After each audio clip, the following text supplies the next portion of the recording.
I can't procrastinate any longer. It is 3:23 in the morning. I have started my day at 8 a.m. in the morning yesterday.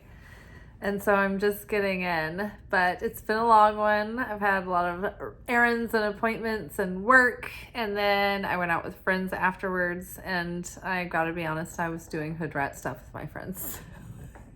Here we are for our secret teachings of Jesus, our secret midnight sermon, Saturday night sermon. But hey, we're all here on a Saturday night talking about the Creator and Jesus. So it doesn't matter that we've been partying. What matters is that we were here. All right. So I wanted to do a part 2 on the Eucharist and Jesus because there was something said in one of my Kabbalah classes this week, and it triggered this episode, and I was like, oh my God, I wish I had heard this before that episode. And then I was like, you know what, I can just do a part 2. So if you haven't already, there is a playlist on my channel called Secret Teachings of Jesus. And not last week, but the week before. Last week it was like, wild animals and domestic animals, I think, maybe. And then the week before, it was the Eucharist and Jesus. So you can watch that one. That's like the meat of what we discussed. But as to supplement that, I can't remember the literary word for that right now, but second edition? No, it's like when you go back and it's like not like an analog, we're gonna forget it. Don't you hate it when you like want to find a word and you're like, it's in the drive somewhere. You're like yanking from the Akashic. Okay, so the Eucharist and Jesus. Oh, I'm sorry, by the way. If you haven't already ever seen me do this, I'm Liz. Hi. I was curious about the Gnostic Gospels and like the Dead Sea Scrolls and all of that. And I was just very busy in my life, and I didn't know when I would like go delving into this. And I thought, oh my God, wouldn't it be fun if we just made this a part of a weekly segment on the channel? And so basically I'll come in from work. This is like a ritual, and I will basically set up the scene, and I will get into the Nag Hammadi scriptures. Something will pop out at me, and then I'll start getting downloads, and then I'll start the video, and then I do our little intro, and then we get into it. So I will read the verse one time really poorly, and then a second time a little bit better, and then we'll start unpacking what we're talking about. Okay, so like I said, the prequel was a week before last, so you can go watch that video also to get more of the depth of this, the origin story. Okay, so the Eucharist and Jesus. The Eucharist. Oh, and I'm not a theologian. I just tell you the downloads I'm getting as they're coming. Okay, the Eucharist is Jesus. In Syriac, it is called Pharisatha, which means that which is spread out. For Jesus came to crucify the world. Now, the scholars who dissected this, the depths that they came to, the footnote 57. Let's read that. Okay. He said, hold on, that's not the right. Okay. That which is spread out. For Jesus came to crucify the world. Okay, so the footnote says Jesus was spread out on the cross. A+. Harvard, probably. Somewhere like that, Oxford. Okay, let's go deeper. So we talked a lot about this in the other video, so watch that one. But my Kabbalah teacher, David, was talking about something, and he was talking about, as students of mysticism and Kabbalah and spirituality, what we're doing is not only are we studying the nature of God, that's a pretty short study. God is very simple.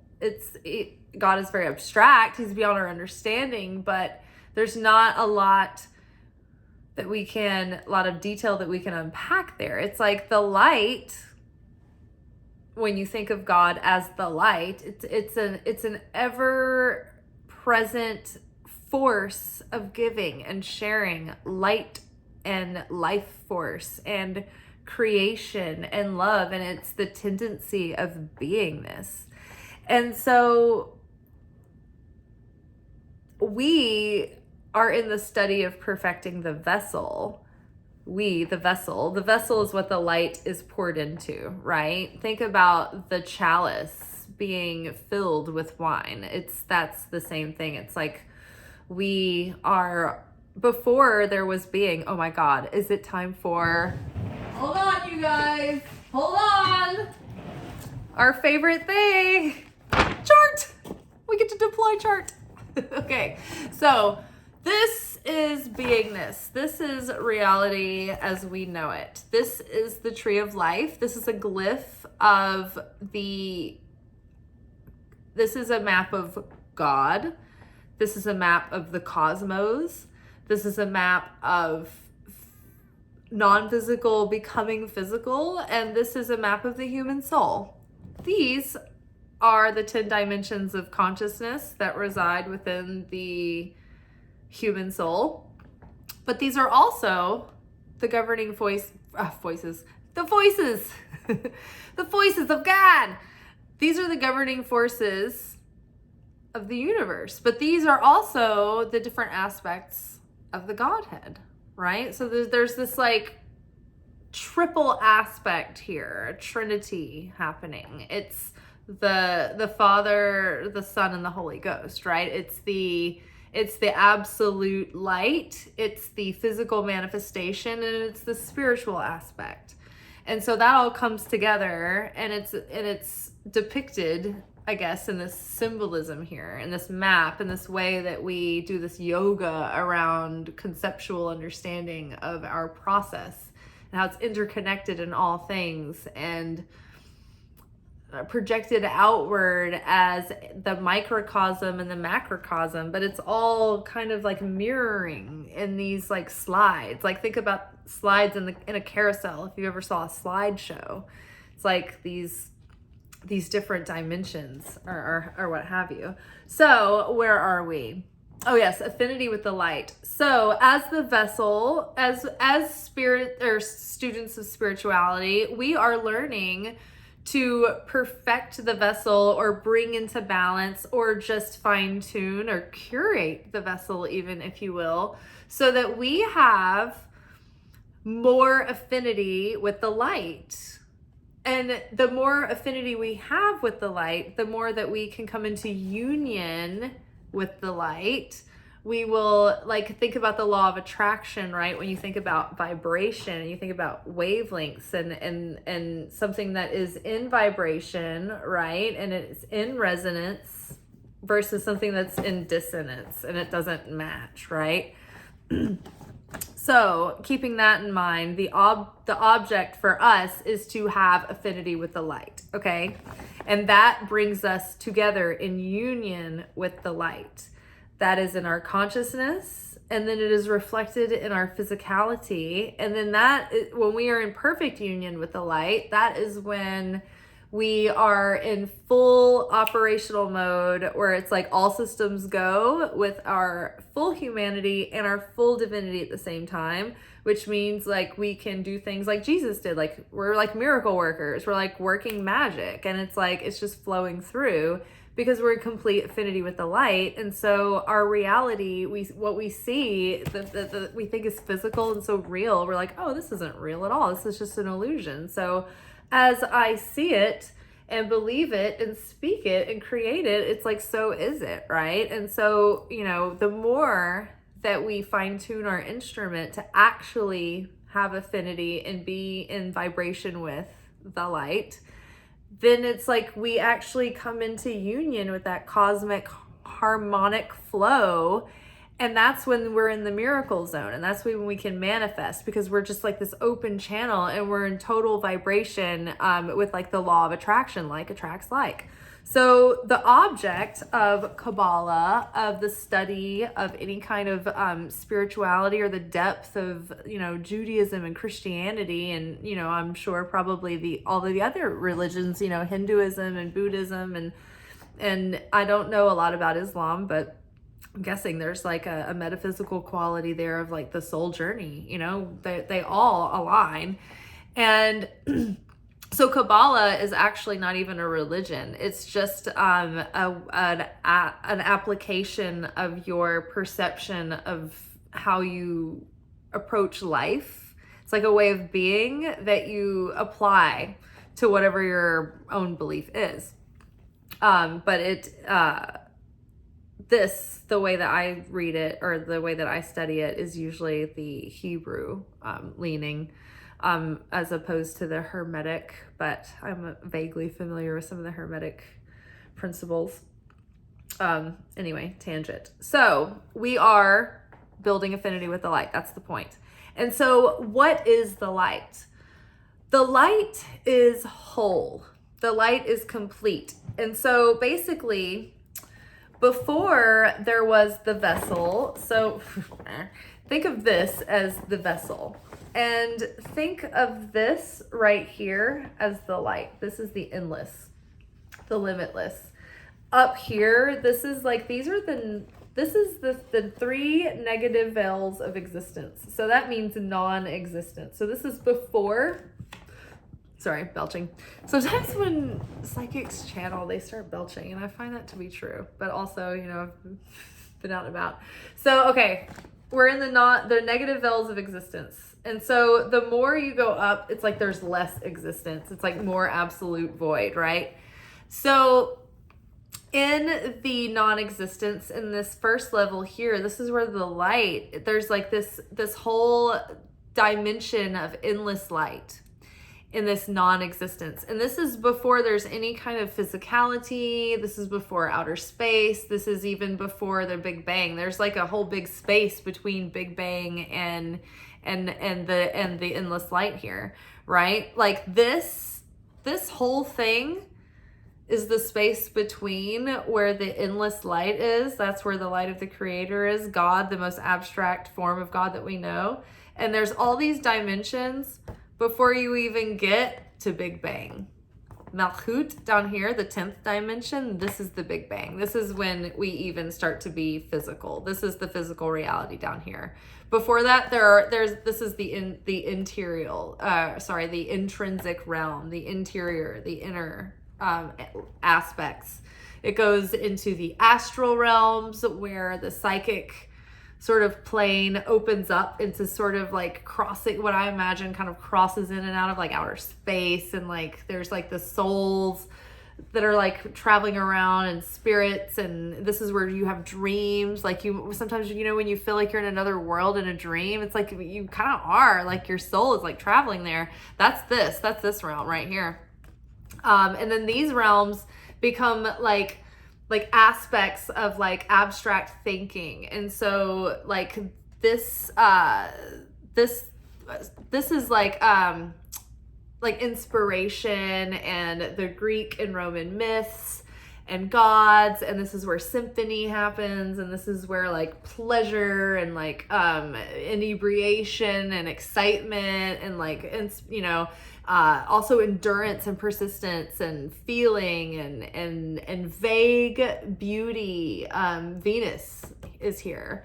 If you go across, this is Mercury. This is where things become more structured and ideas become more laid out and quantified. This is where the maths and sciences happen, and things of that nature. And so you see how, like, as we go up, the Tiferet is where compassion and mercy come together, where you have redemption. This is the Christ center here. So all of these dimensions, these are dimensions of consciousness and being. And so this is what makes up the vessel. But up here, this is non-existence, right? And so this area here represents this infinite realm of limitless light that is the light that we're talking about. And that light condensed, and it was all isolated, and it was all whole, and it was all one thing, and there was no separation, there was no duality, there was no other, but there was no I either.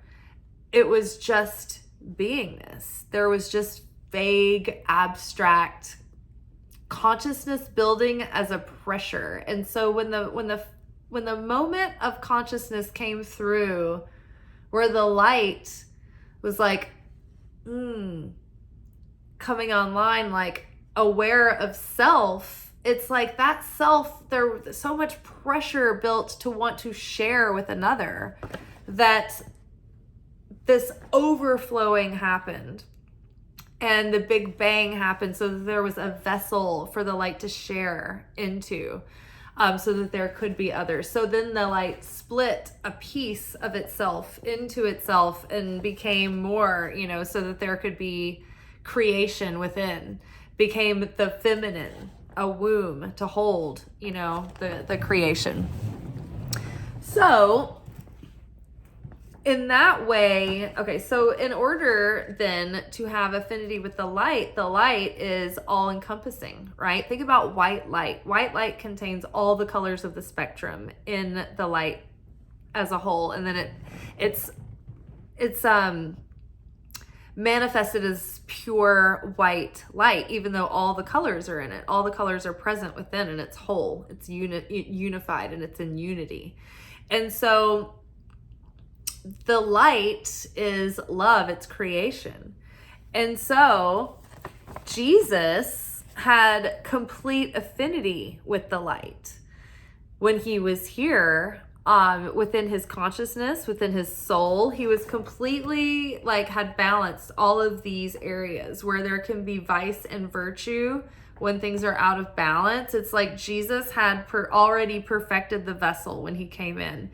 When we come in, we have, our souls have all of these dimensions of consciousness, but they're sort of balanced in all these awkward cattywampus ways, which is also depicted in our astro natal chart, our tendencies and where we have the conflicts and challenges and all of that. That's called our tikkun. It's like your soul correction. It's to bring these things into balance lifetime after lifetime after lifetime. It's this layered experience of, when the light separated from vessel, the vessel could not receive the light. It was in a passive state of desire. It resisted, it zoomed. And so through that, there's this process of reconnecting with the light to find that affinity again. It's called earning the light, so that you don't have bread of shame. If someone overgives to you and you don't earn that, it eventually builds into this shameful feeling of oh, I shouldn't be doing that, kind of thing. And that's same with everything, right? So you have to want it. You have to want to go after something and essentially earn something or have some kind of initiation to get something in order for it to be satisfying. It's like when you earn a job versus having your father give it to you because you just, for nepotism, right? There's a different level of appreciation there. So Jesus, thinking about the concept and the spiritual law of affinity, let's read this again. The Eucharist and Jesus. The Eucharist is Jesus. In Syriac, it is called Philisatha, which means that which is spread out. For Jesus came to crucify the world. Now, we talked all about the crucifixion and Jesus and spreading out, and Jesus bringing down the divinity and then spreading out and all the vertical and horizontal stuff and all of that. So go back and watch that. But today, I wanted to point out that in order for Jesus to take on the sins of the world and to go into, according to the teachings of Kabbalah, each soul goes through hell after death. And and every soul goes through hell for up to a year after death. So basically, it's just this period of intense cleansing of the soul in order to ascend to the next level. And it's different for each person because it depends on their level of consciousness when they leave Earth. And for some people, it's excruciating. And for some people, it is just like and it's just over and done, and it's not even noticeable. And it just depends on your level of being able to correct your tikkun in this life, to be able to navigate the transition from like physical to non-physical and all of that. But anyway, so we're talking about having affinity with the light, and Jesus came to spread out. So Jesus, during the crucifixion, Jesus was the sacrifice that was to be broken open in order to open this like portal and like release this energy and be the sacrifice to allow all of the souls of mankind to be corrected enough, or to open the energy so that everyone could sort of like a tuning fork, like tune into that frequency and have that open pathway to that level of consciousness. Before that, people were just not able to like shift and make that leap in consciousness yet towards Christ consciousness. So Jesus came to be the sacrifice, to be split open and to release that energy and to take on the sins of the world, burn them through Genom, and open a portal to make way for the souls to be able to elevate higher in consciousness. So in order for, let's just accept the concept that Jesus took on the sins of mankind and went to hell to do the correction that it would take to basically do the spiritual alchemy to transmute that much heavy density into the light, to pay that energetic debt off from the universe, to not create like an energetic paradox, like crisscross applesauce with like quantum physics and spirituality.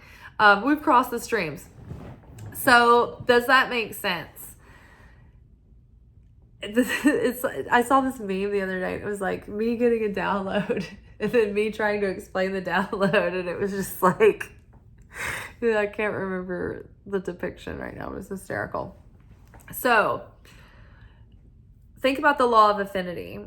When Jesus was here on earth, he was, and we're just taking all of this, we're just accepting this right now as we're not arguing these points for the point of this point. So Jesus was was in a perfected state of consciousness when he was on earth. And so that means that he was a perfected vessel. All of these things, these dimensions of consciousness, he brought them from vice to virtue from birth. Like he was already the perfected vessel in consciousness. So in order for like Jesus to be magnetic, for the sins to even stick to him, like he's like on the cross, he's being crucified, he's the perfect lamb, like the specimen to crucify. When you make a sacrifice, you have to bring the best specimen of the flock. You can't bring the runt that you're going to throw away anyway. It has to be the most prized, precious. That makes it more powerful. So the fact that Jesus was so perfect and was already the perfected vessel made him an even more powerful sacrifice to open up. However, in order to take on the sins and be able to transmute that, he had to have affinity with incomplete, fragmented souls. But Jesus was not a fragmented soul. He was a whole soul. He had complete affinity with the light. And the light is such that the light is unchanging. And so the light is always there, but the light cannot connect with us if we are in a low place, because the light just does not vibrate with that. We are not in affinity, so we can't get near the light. The light is unchanging. The light's like, I'm here, but you've got to like wash your feet and hands to come to me. Like you've got to be, Job 22, go read that. But it's about cleansing the self to elevate in order to get through the clouds, to be one with the light. It's talking about raising the vibration, to be in that state of consciousness, to get into the flow, to the miracle zone. So if Jesus is okay, and so also I wanted to unpack the process of alchemy, spiritual alchemy. So each one of us, our rent for being humans on earth, is that our purpose here is that there is this darkness and density and refuse left over from the creation of the universe and from the icy fires and all of this and everything changing and transmuting. Somehow there was, in order to have balance, there was like this negative, there was a positive energy and a negative energy. But there was also this density and this like almost like the dark matter in the universe, where the scientists are like, what is this? I don't know. There's dark matter. It's pushing up against us all the time. We don't know what it is. This is what I think of as like that dark matter. But like each one of us has this bit of density that's like cosmic, spiritual darkness, heaviness, evil, sad, anger, whatever it is that got left over, and each of us have a certain amount that we are supposed to transmute while we're in this life, and I think that it goes with us through lifetimes as we reincarnate. And so it's our job to transmute this through spiritual alchemy. And so the way to do that is to take it through the deep inner work and heal the anger and the despair and the disappointment and the guilt and, the abusiveness and the victimness and all of it. It's like to experience all of it in these different ways, from these different angles in these lives, and to heal it and correct it. And so the only way that we can do that is through healing. Like matter cannot be created or destroyed. And so it can only be transmuted. And so we can't destroy evil and obliterate it completely, because then it would leave a vacuum and like create a paradox or what have you, and we would implode. And so we can't get rid of that matter. We have to change it. And the only way to change it is to be a human being in this physical plane, dealing with other human beings and overcoming our bullshit, essentially. That is how we transmute the darkness. And so every time we overcome our own bullshit, and every time we overcome bullshit together and with each other and all of that stuff, and we heal and we grow, we are fighting the forces of evil. And see the scales behind me? We're taking that density and we're cracking down open like shells of think of it as like dark clay or resin or soot.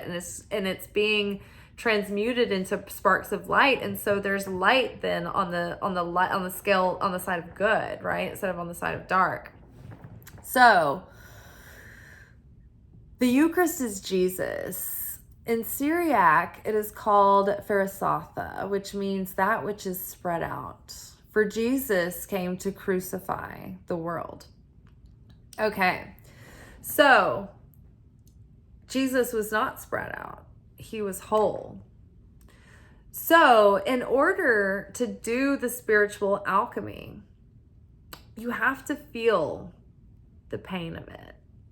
It's usually the darkness and the challenge and the suffering that reveals the most light. That's when you can overcome your fears. Think about it. If you're not faced with a fear, it still haunts you. It's coming right up against it and doing it anyway, and then surviving it and having overpowered it. That you're like, yes, I have conquered that fear, and I get nervous, but it doesn't haunt me. I'm not good on ladders, or at least I wasn't. And I've had multiple careers that have forced me to be more involved with being on ladders and then climbing up on things in ways that aren't comfortable to me. And it's never been something that's been super comfortable until recently. I've just been like, you know what, I'm just gonna like conquer this fear. And I've just gotten really comfortable with the climbing the ladders and climbing up onto like into mezzanines with like, I don't like to climb off of a ledge and get back onto a ladder. That's the thing. That's the thing that really freaks me out. And now I do it all the time. It's no big deal. I need a handhold. I need like something to like grip, but I've faced it and it doesn't have power over me anymore.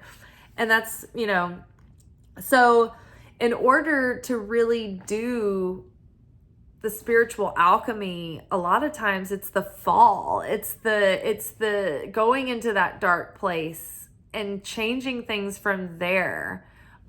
Going into the worst feeling that you have and being there and knowing that you can survive it and then conquering that, coming up with a solution and breaking through it. And that's what takes you to your next level. It gives you the next level of confidence. It gives you the next level of inner strength. It gives you the next level of endurance, of trust, of faith, right? So it doesn't really happen when everything's all like rainbows and like everything's cherry pie with like ice cream. It's usually not when you overcome fears, right? Same with sadness, same with, different weak spots that we have, or soft, not soft spots, because I don't want to make vulnerability seem like a negative. That's not it at all. I think softness is good, because we don't want to be rigid. But where we have those shadow tendencies, those imbalances, when we can face those and change them is usually when we're in the midst of a challenge where we're struggling with that, wanting to fall into that tendency, and we have a choice where we could do things differently, and it's hard to, but it usually doesn't come without challenge, right? So Jesus had this perfected soul and perfected consciousness when he was here. And so even though he was dealing with like people all the time who were still people, his consciousness was already perfected. So he didn't have a lot of tikkun to work out with other people necessarily. They might have with him, and he had struggles with like the government, and pretty much everywhere he went, like nobody knew what he was talking about. Like very few people really understood what he was saying. Like he made enemies everywhere he went. Like everybody in his family was like, you're demonic. Like, don't go over there. You're not supposed to be hanging out with them. Like, what are you doing? You're ashamed of the family. And like, I mean, obviously his parents were supportive, but like his village, people were like, Jesus is fucked up. He's full of shit. Like, he was not like the popular character with everyone. And so, he still wasn't like all hung up about it. He was still just like doing his thing. He was just like, I'm going to go about it. And he did have sadness, and Jesus did have moments where he was frustrated, and he, he's like, and he had to like take time out. He was an introvert. He had to like recharge. He would go by himself into the mountains and everything. But overall, like Jesus was a perfected soul. And so in order to have affinity, when he was put on the cross to take on the sins of mankind, in order to have affinity with the fragmented, broken people or broken nature of humanity, Jesus couldn't be broken at a soul level because he was whole and complete. And when we elevate on a soul level, we're whole and complete. And like once you go elevating on a soul level, it's like you don't like you don't de-escalate, you don't backslide in that way. Your consciousness you can as a personality, but like the sparks of light that you elevate, your soul is like there. And so Jesus couldn't taint his soul even if he tried. And so the only way he could break perfect affinity with the light of the Creator, to even go through hell for us, to transmute those sins, that darkness, to be in the grit and in the fire to do that work, for the process to happen, like he had to have affinity with with humankind more than he did with his wholeness and his divinity. And so the only way that he could do that was for his physical flesh to be broken and spread out. So then he could connect with the sin in order to take it and heal it and transmute it. Or else he wouldn't have had affinity with it. So the point is, the thesis is, why did Jesus have to go through such a brutal martyrdom? Why did he have to take such a horrible massacre? And yes, in a way, it helped people remember him for all of mankind.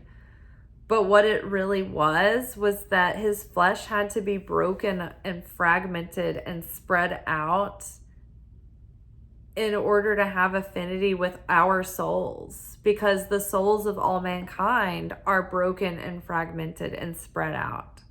Because Adam, in the Garden of Eden, Adam Kadmon, was the birth of the first soul. He is the birth of the soul of all mankind. And from there, Eve was pulled out. And so he had woman.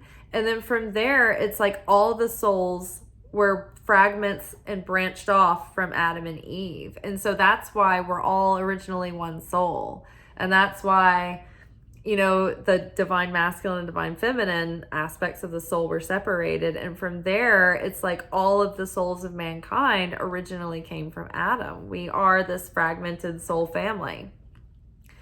So in order to take on the sins of the world and unite us all back into affinity with the light and connect it all, the Christ, the perfect manifestation of God incarnate, had to come and also have affinity with us, the vessel, and break and spread out and become divided. And so the only way that God, he himself as himself, herself as self, their self, could do that as the physical manifestation of the being on earth was there's no way that Jesus was going to have a fragmented soul or spirit, because he was in complete union with the spirit. When the spirit self, our spirit within us, within our soul, there's a spirit. The spirit is the purest part of us that is not fragmented at all. It's still completely whole, completely united with source, like a drop of source light. No vice, no virtue, no out of balance, no tikkun, no correction. That part is completely whole and not fragmented and not spread out. So within each of us, that's the divinity. And then our humanity and our personality therein lies within the ego, and the soul connects it all. And so, yeah, that's why. I mean, I don't know. That's just what came to me the other day when I was thinking about this. Because my teacher, David, was talking about having affinity with the light. And the light is whole. It's not fragmented. And so he was making a point about that. And then I thought about it. And I was like, oh my God. It made me think about Jesus on the cross and why he was broken. And that what we had just talked about the week and a half before, the Eucharist and Jesus. The Eucharist is Jesus. In Syriac, it is called Pharisatha, which means that which is spread out. For Jesus came to crucify the world. So, spread out, to be whole. If Christ breaks himself open to have affinity with us, then when we break ourselves open to have affinity with the Christ, then we become whole. Because then it's like we resonate again. And we are in unity. Not bad for a night out doing hood rat things with my friends. Secret teachings of Jesus, everyone. Okay, one more time for the cheap seats in the back. The Eucharist and Jesus. The Eucharist is Jesus. In Syriac, it is called Pharisatha, which means that which is spread out. For Jesus came to crucify the world. Wait, let's not forget the footnote. Where was it? Jesus was spread out on the cross. Thanks, Beavis. All right, y'all. See ya.